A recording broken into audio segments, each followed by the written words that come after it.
Hi, I am Manjit Moril. In the geopolitical landscape of 4th century BC, a titanic struggle erupted between the Persians and the Greeks, each wanting to dominate over the known world. At the forefront of this clash stood the Alexander of Macedonia, revered throughout the history as Alexander the Great. Under his leadership, Greeks achieved unprecedented victories, decimating the whole Iranian Empire and extending their territories in the Asia Minor and today's Iraq. With his realm expanding ever outwards, Alexander's gaze now turned towards the vast and storied lands of Indian subcontinent. Rumors of its wealth had reached his ears now, fueling his ambitions to expand even further towards east. Possessed with keen intellect and curiosity, Alexander harbored certain notions about the geography of the world, including the belief that the Caspian Sea stretched uninterrupted to the eastern fringes of India. Having firmly established his dominion over the vast expanse of Iran, Alexander now set his eyes on the untamed frontiers of India. In 326 BCE, his formidable army braved the rugged terrain of Khyber Pass, making the beginning of the new chapter of ancient history. The initial stages of Alexander's Indian campaign brought him face to face with Ambi, the ruler of Takshila. Sensing the might of Alexander's army, Ambi chose to submit, aligning himself with Alexander and providing him the support which bolstered his army's strength and replenished his resources. However, it was clash with King Porus which truly tested Alexander's resolve and military prowess.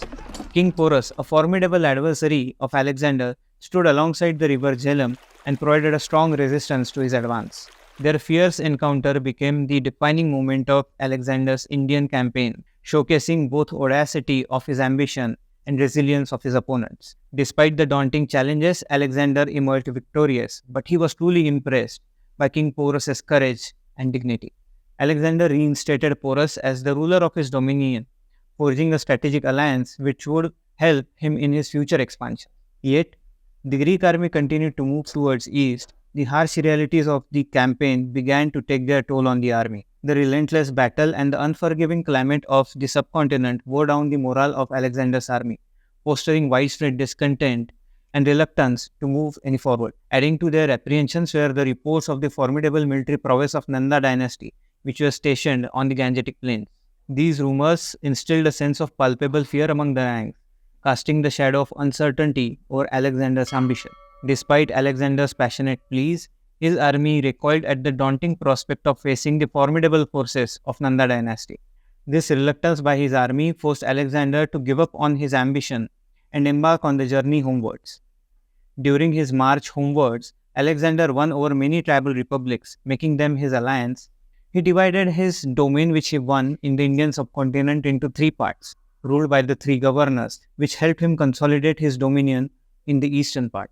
Had Alexander chosen to confront the formidable Nanda army head-on, the course of history might have taken a completely different trajectory, casting doubt over the prevailing narrative of Alexander being the invincible ruler of the known world.